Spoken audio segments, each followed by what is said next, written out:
அழைக்கிறான் மாதவன்.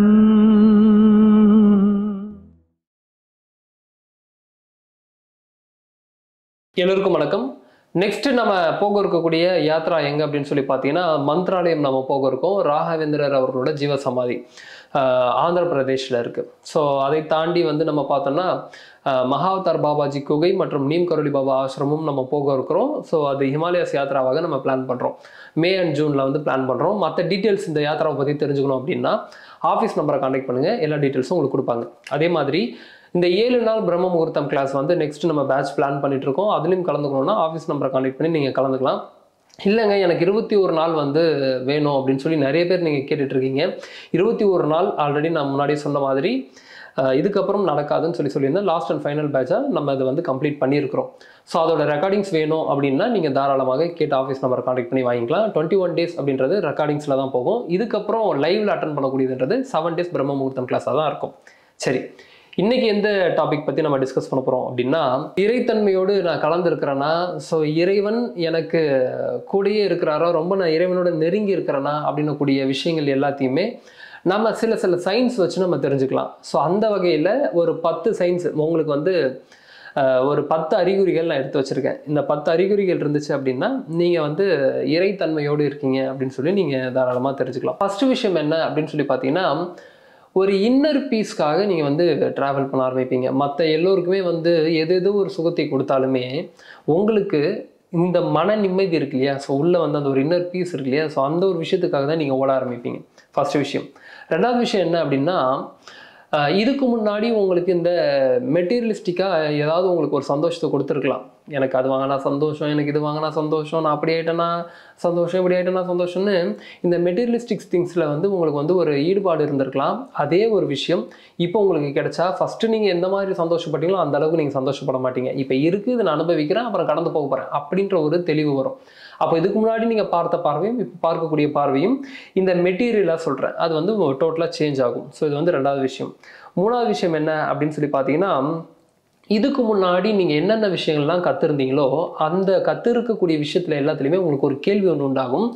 புதுசாக யாராவது ஏதாவது ஒன்று சொல்கிறாங்கனாலும் உங்களுக்கு அதில் ஒரு கேள்வி உண்டாகும்.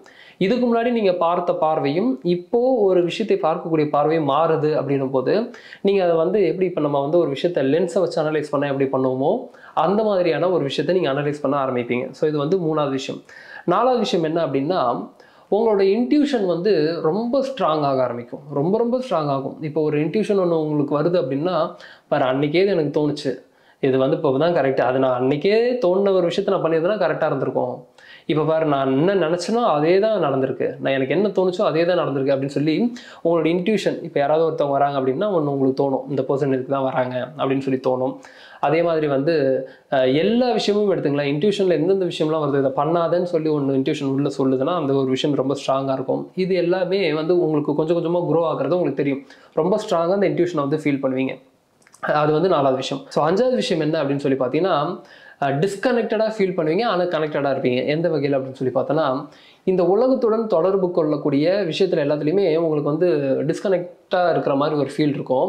ஆனால் கனெக்ஷன் எங்கே ரொம்ப ஜாஸ்தியாக இருக்கும் அப்படின்னா, உங்களோட உயிர் மீது, உங்களோட ஆன்மாவின் மீது உங்களுக்கு ரொம்ப கனெக்ஷன் ரொம்ப ஜாஸ்தியாக இருக்கும். அப்போது இந்த உலக வாழ்க்கையிலேருந்து டிஸ்கனெக்ட் ஆகி கனெக்டடாக எது கூட ஃபீல் பண்ணுவீங்க அப்படின்னா, என்னோட உயிர், என்னோட ஆன்மா அப்படின்னு சொல்லி அது கூட நம்ம ரொம்ப அதிகமாக கனெக்ட் ஆகிற மாதிரி ஒரு ஃபீல் இருக்கும். ஸோ அதுதான் அஞ்சாவது விஷயம். ஆறாவது விஷயம் என்ன அப்படின்னா, எல்லோருமே சொல்கிறது நம்ம கேட்டிருப்போம். அதே மாதிரி உங்களுக்கும் இந்த ஒரு விஷயம் நடந்திருக்கும். நான் எப்போல்லாம் மெடிடேட் பண்ண ஸ்டார்ட் பண்ணணும், எப்போ நான் மெடிடேட் பண்ண ஸ்டார்ட் பண்ணணும், என் கூட இருந்தவங்க எல்லாருமே என்னை விட்டு விலகி போயிட்டாங்க.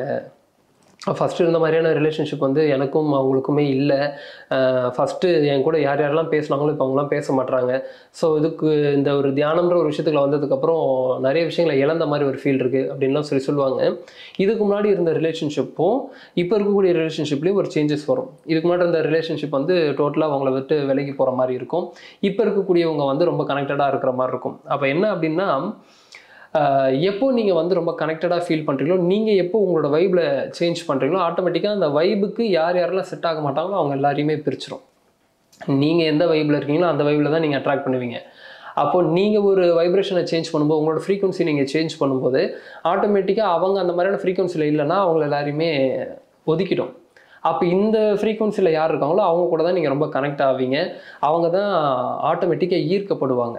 ஸோ இதுதான் வந்து 6வது விஷயம். 7வது விஷயம் என்ன அப்படின்னா, இந்த இயற்கையுடன் தொடர்பு ரொம்ப அதிகமாகும், எல்லாமே வந்து உங்களுக்கு சிங்க்ரனைஸ் ஆகும். இப்போது ஏதோ ஒரு விஷயத்தை பற்றி நீங்கள் யோசிக்கிறீங்க அப்படின்னா அதுக்கு உண்டான ஒரு அறிகுறி இந்த இயற்கையை உங்களுக்கு காட்டும். இப்போது இது நான் போனால் கரெக்டாக இருக்குமா அப்படின்னு சொல்லி தோணுது அப்படின்னா அந்த சைடு பட்டு இப்படி திரும்பும்போது சிறப்பாய் வாழ்வாய் அப்படின்னு சொல்லி ஏதாவது போட்டிருக்கோம், இறைவன் உன்னுடன் துணை நிற்கிறார் அப்படின்னு போட்டிருக்கோம். இல்லை வந்து நான் வந்து 1111 பார்த்தா நல்லா இருக்குமே அப்படின்னு சொல்லி நீங்கள் நினைக்கிறீங்க, ஏஞ்சல் நம்பர்ஸ் நினைக்கிறீங்க அப்படின்னா அப்படி திரும்பும்போது பார்த்தீங்கன்னா 1111 இருக்கும். ஏதோ ஒரு விஷயம் உங்களுக்கு இங்கே சொல்லிக்கிட்டே இருக்கும். இந்த இயற்கையுடன் நீங்கள் தொடர்பு ஏற்படுத்தும் போது அதிகமாக நீங்கள் இந்த இறைத்தன்மையோட தொடர்பில் நீங்கள் இருக்கும்போது அந்த தன்மைக்கு நீங்கள் போகும்போது இந்த மாதிரி சயின்ஸ் எல்லாமே உங்களுக்கு ரொம்ப ஜாஸ்தியாகும். எப்படின்னா இப்போ நான் சொன்ன மாதிரி இப்போ அங்கே போகலாமா வேண்டாமா அப்படின்னா முன்னாடி யாராவது போகிறவன் அங்கெல்லாம் எதுக்கு போயிட்டுருக்கு விட்டுரு அப்படின்னு சொல்லி உங்களை அந்த ஒரு விஷயத்துக்குள்ளே போகாத மாதிரி அந்த ஒரு சிச்சுவேஷன் ஏற்படுத்தும். ஸோ இது எல்லாமே வந்து ரொம்ப ஜாஸ்தியாகும். அப்போ என்ன அப்படின்னா இந்த இயற்கை உங்களுக்கு உண்டான ஒரு பதிலை சொல்லிக்கிட்டே இருக்கும். அதே மாதிரி உங்களுக்கு என்ன நீங்கள் திங்க் பண்ணீங்களோ, என்ன நீங்கள் ட்ரீம் பண்ணீங்களோ அது எல்லாமே இந்த ரியாலிட்டியில் நடக்க ஆரம்பிக்கும். அதே மாதிரி யாராவது உங்களுக்கு போகிறவங்க ஹெல்ப் பண்ண ஆரம்பிப்பாங்க. இந்த மாதிரியான விஷயங்கள் எல்லாமே ரொம்ப வந்து இயற்கையும் உங்களுக்கு ஹெல்ப் பண்ண ஆரம்பிக்கும். அப்போ இந்த இயற்கை ஏதோ ஒரு வழியாக உங்கள்கிட்ட பேசிகிட்டே இருக்கும். ஏதாவது உங்களுக்கு ஒரு சைன் காமிச்சிட்டே இருக்கும், இது பண்ணு, இதை பண்ணாத, இதுதான் அதுதான் அப்படின்ற மாதிரி எல்லா விஷயங்களும் காமிச்சிட்டு இருக்கோம். இதோட ஃபீலு உங்களுக்கு நல்லா தெரியும். நீங்கள் எப்போது இந்த மாதிரியான ஒரு விஷயத்த நீங்கள் ஃபீல் பண்ண ஆரம்பிக்கிறீங்களோ அப்போ வந்து இறைத்தன்மையோடு நம்ம இருக்கிறோம் அப்படின்றத நீங்கள் புரிஞ்சுக்கலாம். ஸோ 8வது விஷயம் என்ன அப்படின்னு சொல்லி பார்த்தீங்கன்னா, ஒரு உண்மையை நோக்கி பயணம் பண்ணுவீங்க. ரொம்ப நிறைய விஷயங்களில் டீப்பாக ட்ராவல் பண்ணணும்னு நினைப்பீங்க. இப்போ எக்ஸாம்பிளுக்கு ஒரு மெடிடேஷனை பற்றி தெரிஞ்சுக்கணும்னு நினைக்கிறீங்கன்னா அந்த மெடிடேஷனில் நான் ரொம்ப டீப்பாக ட்ராவல் பண்ணணும், அதுக்குள்ளே அந்த மெடிடேட் பண்ணி போகும்போது என்னென்ன மாதிரி விஷயங்கள் உணர்றேன்னு சொல்லி ஃபீல் பண்ணணும் அப்படின்றதுக்கு ரொம்ப டைம் எடுத்து மெனக்கெடுவீங்க.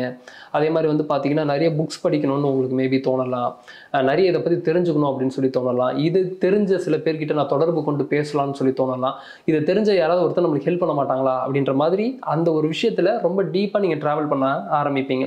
ஸோ இந்த ஹையர் நாலேஜை நீங்கள் தெரிஞ்சுக்கணும்னு ரொம்ப முற்படுவீங்க. இதுதான் வந்து 8th பாயிண்ட்.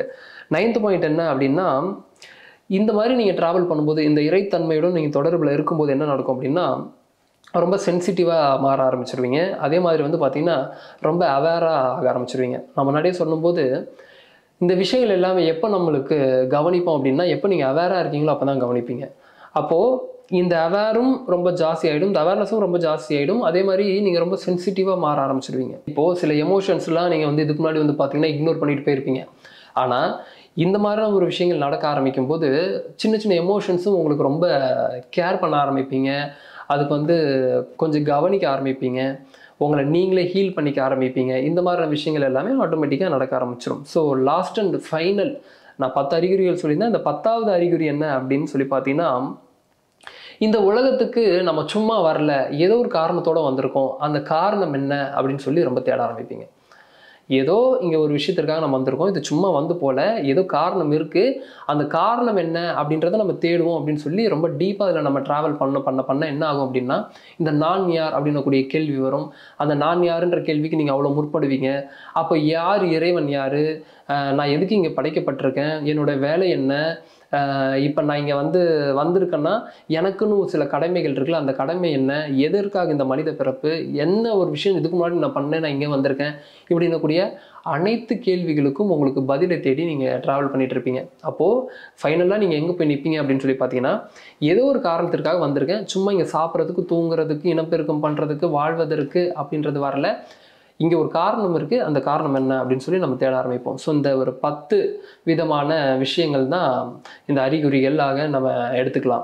இந்த மாதிரியான விஷயங்கள் உங்களுக்குள்ளேயே இருக்குது அப்படின்னா நீங்களும் இதை ஃபீல் பண்ணுறீங்க அப்படின்னா நீங்களும் இறைவனோடு தொடர்பில் இருக்கீங்க அப்படின்னு சொல்லி அர்த்தம். இன்னும் நிறைய அறிகுறிகள் இருக்குது, அதில் ரொம்ப மெயினாக இந்த 10 விஷயங்கள் நான் சொல்லியிருக்கேன்.